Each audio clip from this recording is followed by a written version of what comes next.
Magandang umaga po sa atin lahat. Araw po ngayon ng Biyernes. Andito naman po si Professor Tonton Contreras sa isa na namang edisyon ng Usapang Politika dito sa Facebook Live at sa YouTube. Pag-usapan po natin ang nangyari sa hearing para sa budget ng Office of the Vice President na nangyari nung isang araw. Kasi may nangyari pong hindi maganda doon na kung saan after ng presentasyon ng budget ng pangalawang pangulo, bigla na lang tinapos yung hearing. Ah, well, context. Ang budget po ng isang opisina ay tinatalakay sa Congress sa isang hearing bago sa plenaryo. At ang mga members ng House of Representatives at ang Senate nagkakaroon ng pagkakataon na tanungin ang mga ahensya tungkol sa papaano nila gagastusin ang perang ibibigay sa kanila. At magkakataon din ito na balikan yung budget nila nung huling taon at paano nila ginastos naman yon. Okay? Parte po yan ng procedure ng demokrasya, yung accountability, sapagkat pera po natin ang ginagastos ng mga ahensyang yan. Buwis natin yan. So itong mga kinatawan natin, sila po ang dapat umuusisa. Paano ginastos yung pera at paano yung gagastosin ng pera. At hindi naman kanila yan. Yan ay atin, sa bayan yan. So yan po ang konteksto. Ngayon, nagkataon na meron tayong tradisyon, di umano, na kung saan kapag budget ng opisina ng Pangulo at pangalawang Pangulo, hindi na ito inuusisa. Ina-assume na lang na, you know, above board. Ako, may problema ako dyan. Ewan ko sa inyo kung wala kayong problema dyan Parang kahit Pangulo yan o Vice Pangulo yan, karapatan ng mamamayan sa pamamagitan ng kanilang mga kinatawan o sisain paano gagastusin yung perang yan. Hindi ba? Hindi naman mga Diyos yang mga yan. Presidente lang sila at vice-presidente. In fact, sila ay servants ng ating interes. Hindi na, di ba matagal ko na sinabi sa inyo, hindi natin dapat dinudiyos ang mga politiko. Kaya natin hinalal yung mga yan para pagsilbihan ng interes ng bayan. Kaya tayo nalulugmok ng ganito kasi ipinupuon natin ang mga inaanito natin ang ating mga halal na opisyal. Yan po ay ang tawag dyan mga public servants. Ang nagpapasweldo po niya ng taong bayan at pera ng taong bayan ang ginagasta nila. Kaya may karapatan tayo. Kahit sino man yan. Kahit anong partido man yan. Ngayon, ang nakalulungkot dito, itong tradisyon na ito, na hindi ko maintindihan kung saan ang galing, ginamit ni Representative Sandro Marcos doon sa hearing na kung saan, actually ang motion pa nga niya, terminate the budget Yung nakakatawa doon mamaya pag-usapan natin yan. Kapatapos na i-present ng Office of the Vice President ang budget nito, dapat sana magkakaroon ng pagtatanong. Ay nag-move na si Sandro na dahil daw sa tradisyon and out of respect of the Vice President, he is moving for the termination of the budget. Well, technically mali po yun. Ang motion po doon dapat on the termination of the deliberations on the budget. Pero andun pa man, nagkamali. Although mamaya may sasabihin ako dyan. Of course, nasa supermajority siya, so sinuportahan siya ng kanyang mga mayorya. So, ang tanong dito, pagpalagay ng may tradisyong ganon, kaya lang out of respect, ginagalang nila ang opisina ng Vice President, right? Pero asan ang paggalang nila, unang-una sa kapwa nila congressman, na gustong magtanong, at pangalawa, saan naman ang paggalang nila sa bayan na siyang pinagmumulan ng perang yan. So, out of respect for the Vice President's office, but there is no respect for the people's right to know? Teka, magkalinawan nga tayo. Sino bang pinagsisilbihan nito mga to? Hindi naman ng Vice Presidente, hindi naman mga sarili nila, kundi ang pinagsisilbihan dapat nila, ang bayan. Lalong-lalo na, at merong usapin na medyo kailangang linawin ang Vice President sapagkat di umano, ito ay aligasyon kaya nga dapat tanungin kung totoo, 'di ba? Kasi ako nagtatanong ako eh. Pero sa ngayon, na-realize ko na baka nga totoo talaga kasi iniiwasan, sini-shield eh. Una, meron nung 2022 budget, 'di ba? Balikan natin ng 2022. Kailan ba nahalal si Sara Duterte as Vice President? 'Di ba 2022 nung May. Nagsimula siyang upo June, 'di ba? Pero yung budget nung 2022 naaprubahan pa 'yan nung 2021, 'di ba? Yan. So yung budget nung 2022 ay at yung budget nung 2023 na aprubahan nung 2022, right? Nung 2022 ayon sa mga records, di umano yung budget na napasukan ni Vice Presidente Sara Duterte nung upo siya. Ito po yung budget na naaprubahan nung si Leni Robredo pang vice. At hindi humingi ang opisina ng Vice Presidente ng confidential funds. So nung umupo siya, syempre, kung ano na lang yung natirang budget, yun ang kanyang susundin. 'Di ba? So ang Office of the Vice President, walang confidential funds noong 2022. Pero lo and behold, di umano, ayon sa claims, at kaya nga gustong linawin, ay biglang nagkaroon ng appropriation na 125 million ng confidential funds ang Office of the Vice President na hindi naman laman ng General Appropriations Act na inaprubahan for 2022. At ang mas nakakabahala dito ay di umano ito ay nagastos in 19 days, in just 19 days, the last 19 days of 2022. Ano nagastos yung 125 million in 19 days? At paano nagkaroon ng 125 million sa confidential funds kung wala namang inaprubahan ng Kongreso noong 2021 for the budget for 2022 for the Office of the Vice President? Alam niyo malinaw to, ganito po paliwanag ko sa inyo. Ang gobyerno, ang isang opisina ng gobyerno, magsusumite ng budget yan. Nakalista dyan lahat. Kaaprubahan po yun ng Kongreso, magiging batas yan. At hindi niya pwedeng galawin yan. Hindi siya pwedeng basta-basta na lang mag-realign kung hindi allowed. At major item po itong confidential funds, 125 million. Kaupo pa lang ni Vice Pangulong Duterte nung Hunyo. Tapos biglang wala namang inappropriate na 125 million ng confidential funds. Nagkameron. Yun ang tanong. Pwede ba yun? Na ang Kongreso walang inappropriate, bigla kang magkakaroon ng confidential funds. Pangalawa, paano mo ginastos yung 125 million in just 19 days? According to records. So these are valid questions that could, the public's right to know precedes over any tradition in Congress. Ang tradisyon niyan, gawa lang yan nila. Pero ang karapatan ng mamamayan na alamin kung paano ginastos yung pera na galing sa mga bulsa ng buwis ng bayan, ay importante yun. Mas mahalaga pa ba, Representative Marcos, yung tradisyon na yan? So yun ang nakababahala dito. Hindi ba? Pero eto nga bukod sa tinapos agad, na hindi na binigyan ng pagkakataon na magtanong ang Makabayan Block, abay, pinatayan pa ng mikropono. So ginalang ang Pangulo, ang Vice Pangulo, ginalang ang out of respect for the Vice President, but there was no respect for other members. Ay sabi ng isang kaibigan ko, paano naman kasi ang mga congressman, mga kaibigan niya, nagkikwento sa nga, pinagtatawanan lang daw nila ang Makabayan Block. Eh bakit pagtatawanan nyo? Halal yan ng tao. Sa totoo lang, mas katawa-tawa kayo dyan kesa dito sa Makabayan Block. First of all, ito lang ha, ayoko mag-nitpick. Pero pinakinggan ko uli yung tape. Ang motion po ni Representative Sandro Marcos ay I move to terminate the budget of the Office of the Vice President. Malinaw pa sa sikat ng araw. I move to terminate the budget. And it was duly seconded. So therefore, under parliamentary rules yun ang motion. Walang karapatan ang chair na baguhin ang nilalaman ng motion ng isang tao na na-second na. Pero yung chair nga nung una, yun din ang sinabi.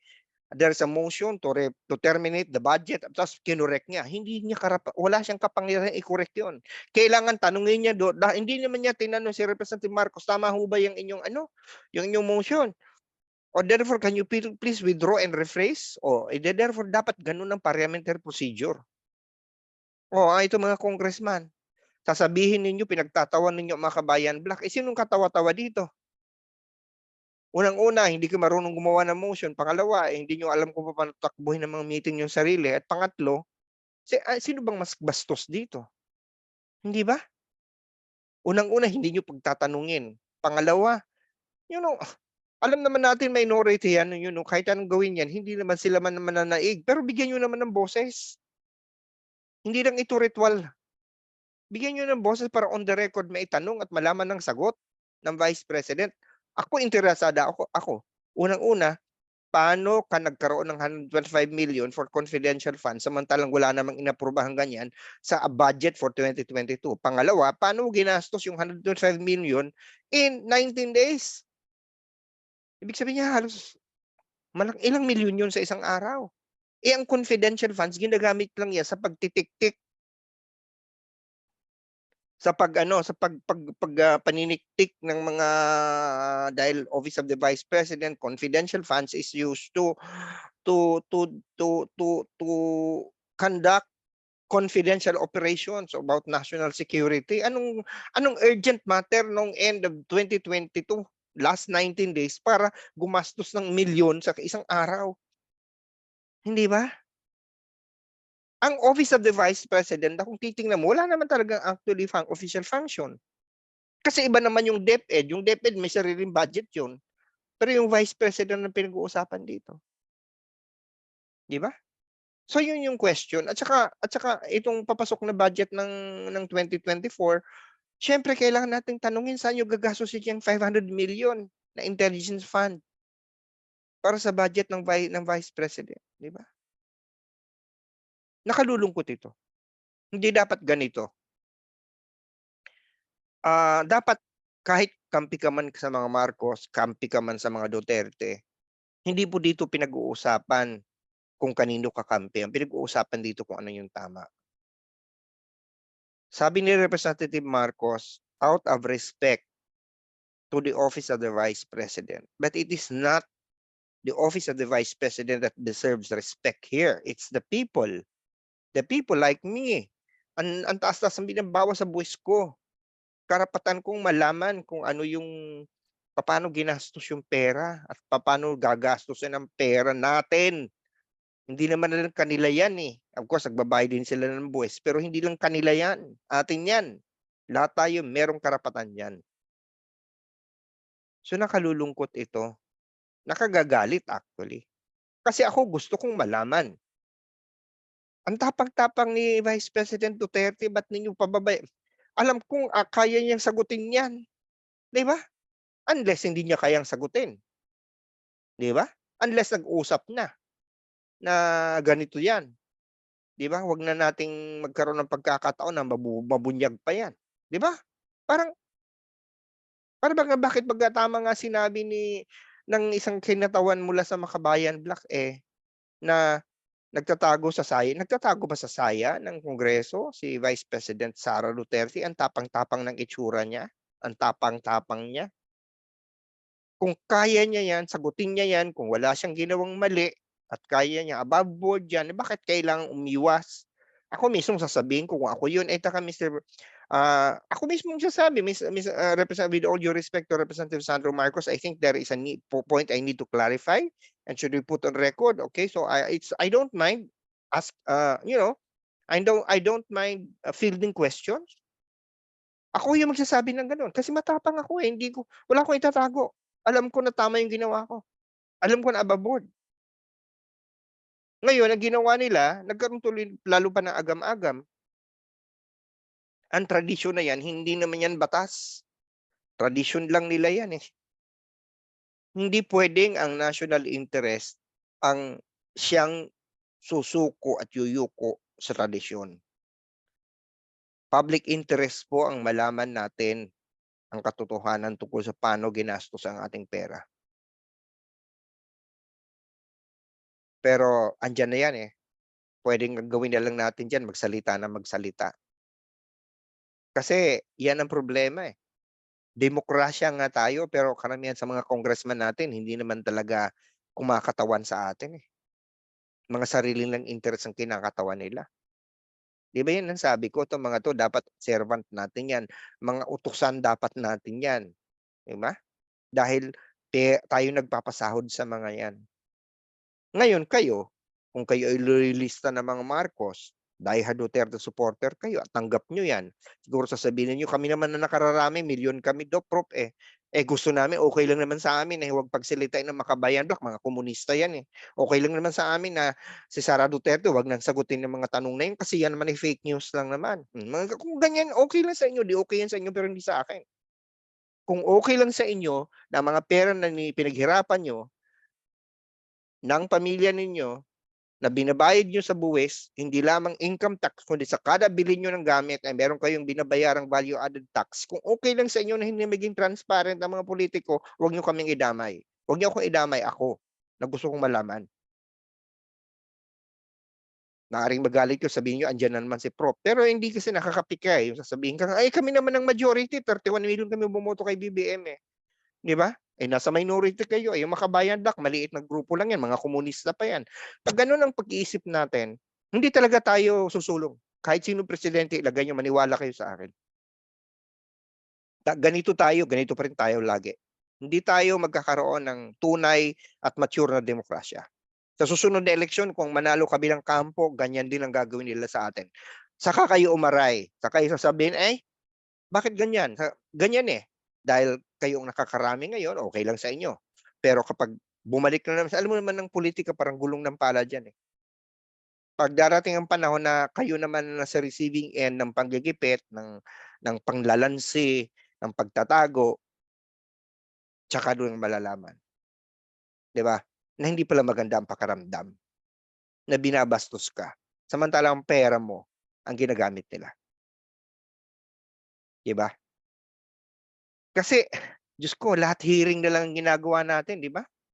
Yun nga mapapansin mo naghi-hearing ito na lang yung road rage, may hearing agad, 'di ba? Pero yung sa Department of Tourism na kabulastugan doon walang hearing.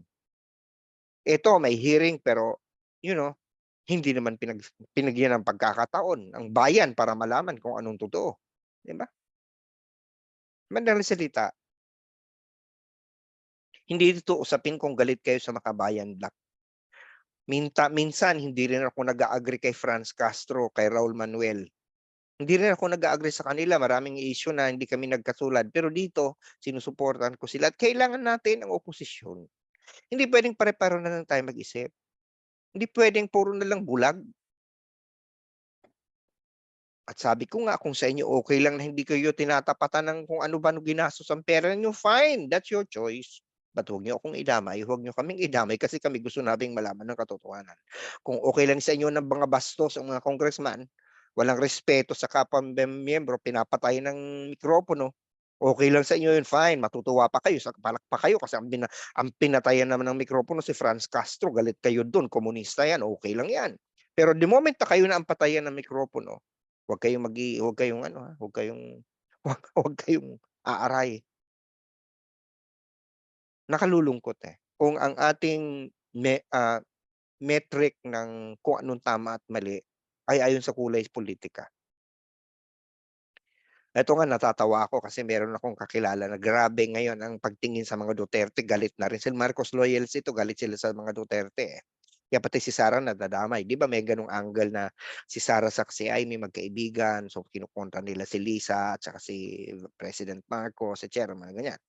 Eh, ngayon dito sa usaping ito pansin natin si Representative Sandro Marcos ang parang nagtanggol kay naghanap ng paraan para ma-insulate si Vice President Sara Duterte. Hindi malaman ng mga tao kung anong gagawin na. Ano ba 'yan? Hindi na malaman ano bang consistency dito na parang, kakampihan na sila. Pero 'di ba dapat sila hindi magkakampi, parang gano'n, may mga gano'ng klase ng ano. 'Yan po kasi ang napapala ng mga taong ang inuuna ay idolatry. Darating ang panahon, ikaw inaaway mo yung mga kapwa mo dahil kagalit mo sila dahil sila ay supporter ng isang politiko, later on makikita mo na sila pala magkakampi din. Ay, ikaw maiwanan ka sa sangkungan, 'di ba gano'n ang mga ano, ang ibang mga fans, kung makipagpatayan sa social media dahil kaaway nila yung galit sila do'n sa politiko, tapos yung siyempre supporters ng pulitikong yun ay kagalit din nila, mag-aaway sila, 'di ba, emosyonal. Tapos maya-maya nagbati na pala yung dalawang pulitiko, nagkasundo na, naiwanan ka do'n sa kangkungan, hindi mo na malaman kung anong gagawin mo. You feel, what? O di siyempre sususpindi mo na rin ang iyong ano, "Sige na, okey na, bati na rin tayo." Bati na rin yung mga ano natin, parang, well, that is what you're going to end up with. Nawawalan kayo ng sariling isip. Hindi ko sasabing nawawalan kayo ng bait, pero nawalan ka ng sarili niyong kusa. Kasi nga inuuna natin ang idolatry, yung pagsamba natin sa mga politiko, samantalang yang mga yan dapat hindi natin sinasanto yang mga yan, okey? Dahil sila ang nagsasahod ng gamit ang ating mga pinaghirapang pera, our taxes. O sige na po, Sabado po bukas, wala naman pong usapang pulitika, sa Lunes na lang tayo magkita-kita, okey?